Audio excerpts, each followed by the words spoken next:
الشيطان الرجيم بسم الله الرحمن الرحيم إن الله اشترى من المؤمنين أنفسهم وأموالهم بأن لهم الجنة يقاتلون في سبيل الله فيقتلون ويقتلون. یہ 11ویں پارے کی آیت کریمہ ہے. اس کا ترجمہ یہ ہے کہ بے شک اللہ پاک نے ایمان والوں سے ان کی جانوں کو اور ان کے مال کو جنت کے بدلے میں خریدا ہے. اب یہ جان اور مال ہمارا نہیں ہے. ہم اس جان اور مال کے اوپر عیاشی نہیں کر سکتے. یہ جان اور مال اللہ نے جنت کے بدلے میں خرید لیا ہے. اسی لیے صحابہ کرام کیا کرتے تھے؟ قرآن آگے بتا رہا ہے یقاتلون فی سبیل اللہ، وہ اللہ کے راستے میں لڑتے تھے. فیقتلون ویقتلون، مارتے بھی تھے اور شہید بھی ہو جاتے تھے.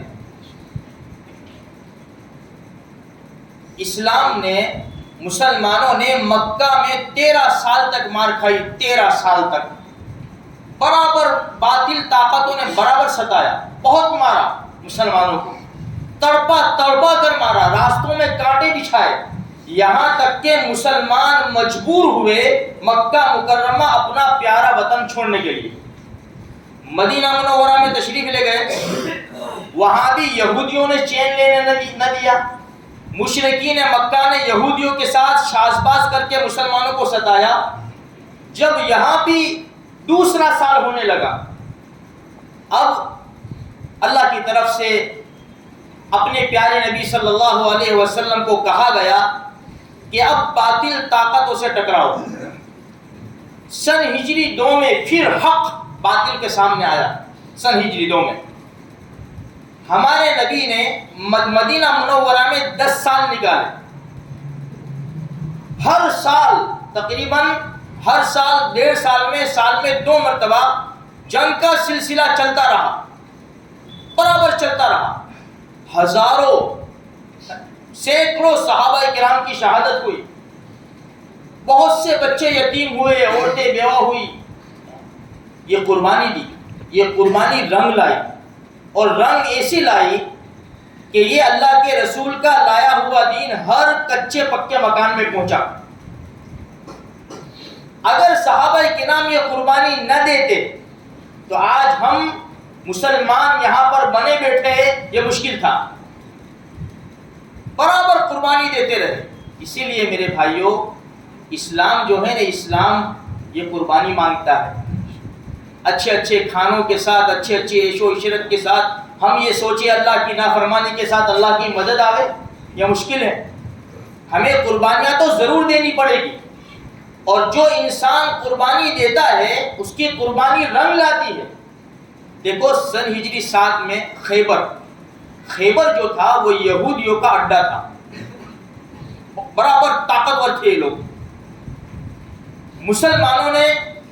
مسلمانوں کے ساتھ ٹکرایا، مسلمانوں نے سراؤنڈ کر لیا ان کو، انہوں نے قلعہ بند کر دیا. یہ واقعہ لمبا ہے، چھوٹی سی ایک بات اس میں سے سنانا چاہتا ہوں. جب مسلمانوں نے محاصرہ کیا تو وہاں پر ایک چرواہا تھا، کسی کا بکری چرایا کرتا تھا. تو اس نے یہودیوں کو پوچھا کہ کس چیز کی تیاری کر رہے؟ کہا کہ ایک نبوت کا دعویٰ کرنے والا شخص ہے، اس سے ہمیں لڑنا ہے، ہم اس کی تیاری کر رہے ہیں، اس کو مٹا دینا ہے. تو کہا کہ کون ہے؟ جو قلعے کے باہر جو محاصرہ کیے ہوئے بیٹھا ہے، اس کا نام محمد ہے، اس سے ہمیں لڑنا ہے. تو یہ چرواہا باہر نکلا بکریاں لے کر، اور قلعے کے باہر دیکھا کہ مسلمانوں نے پڑاؤ ڈالا ہے. تو پوچھتے اللہ کے رسول کے پاس آ گیا وہ چرواہا، اور اللہ کے رسول سے پوچھا اس نے کہ آپ کون ہو؟ ہمارے نبی نے فرمایا میں اللہ کا نبی ہوں، اللہ کا رسول ہوں. کس چیز کی تعلیم دیتے ہو؟ تو ہمارے نبی نے اسلام کی بڑی بنیادی باتیں اس کو بتائی. اس کے دل میں بیٹھ گئی اور وہی مسلمان ہو گیا. اس نے پوچھا مسلمان ہونے سے پہلے اگر میں اسلام لے آؤں تو مجھے کیا صلہ ملے گا، کیا بدلہ ملے گا، مجھے کیا فائدہ ہوگا؟ ہمارے نبی نے فرمایا جنت. اس نے کہا میں تو سیاہ فام انسان ہوں، میرے جسم سے بدبو پھوٹ رہی ہے، ایسا آدمی بھی جنت میں جا سکتا ہے؟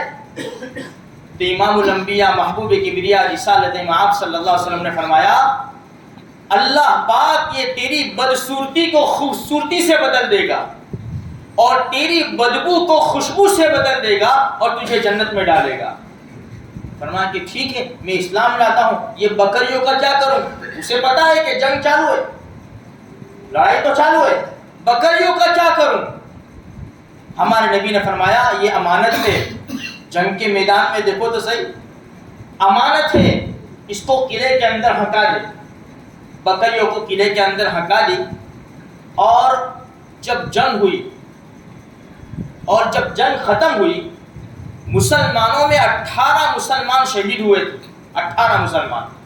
جب ہمارے نبی کے پاس جب لاشیں لائی گئی تو ان میں اسود رائی رضی اللہ تعالیٰ عنہ کی بھی ایک لاش تھی، جو چرواہے تھے ان کا نام اسود رائی۔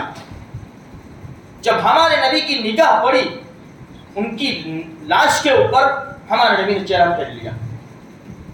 صحابہ کرام نے فرمایا اللہ کے رسول آپ نے یہ شہید کی لاش کو دیکھ کر چہرہ پھیر لیا؟ ہمارے نبی نے فرمایا اس کی روح 2 حوروں کے ساتھ کھیل رہی ہے، 2 حوروں کے ساتھ یہ مشغول ہے جنت کے اندر، اس لیے میں نے چہرہ پھیر لیا ہے۔ صحابہ کرام فرماتے ہیں یہ وہ صحابی ہے جنہوں نے ایک بھی نماز نہیں پڑھی اور جنت میں چلے گئے۔ قربانی رنگ لاتی ہے میرے بھائیوں، ہم تو مزے کے ساتھ زندگی گزارے اور مسلمان مارے جاتے رہے، مساجد شہید ہوتی رہے، ہم اپنی مستی کے اندر، مدارس توڑے جا رہے، جلائے جا رہے، ہم اپنی مستی کے اندر۔ میرے بھائیوں قربانی تو دینی پڑے گی، قربانی سے دین پھیلا ہے، دین قربانی سے پھیلا ہے۔ ہمارے نبی نے بھی قربانیاں دی، صحابہ کرام نے بھی دی، اور آج تک نہیں قیامت تک مسلمان قربانی دیتے رہیں گے۔ اور جو قوم قربانی دے گی اس کی قربانی رنگ لائے گی، اللہ ان کو عروج پر پہنچائے گا۔ اور جو قوم عیاشی میں زندگی گزارے گی، ہوتا ہو تو ہونے دو، مرتے ہو تو مرنے دو، مساجد جلتی ہو تو جلنے دو، میں اپنی تجارت، اپنا کاروبار، اپنے بیوی بچے، ایسی قوم تنزلی میں چلی جاتی ہے، تنزلی میں۔ پھر ان کے جنازے کے لیے امام صاحب کو ڈھونڈنے پڑتے ہیں کہ ہے کوئی، بعض ایسے علاقے ہیں ہمارے ہندوستان کے اندر ہی کہ مسلمان جاتے ہیں تو ان کو قبرستان لے جاتے ہیں، بھائی جتنی یعنی ریڈ جھنڈی لگی ہوئی ہے ان کی نمازیں نہیں ہوئی، ذرا نماز پڑھ لو تم۔ ایسے حالات ہیں مسلمانوں کے۔ اس لیے میرے بھائیوں تھوڑی سی فکر کرو، یہ جان اور مال ہماری نہیں ہے، یہ جان اور مال وہاں لگے گا جہاں اللہ کا حکم ہوگا اور اللہ کے رسول کے طریقے پر لگے گا۔ اللہ پاک مجھے آپ کو سارے مسلمانوں کو نیک توفیق بخشے۔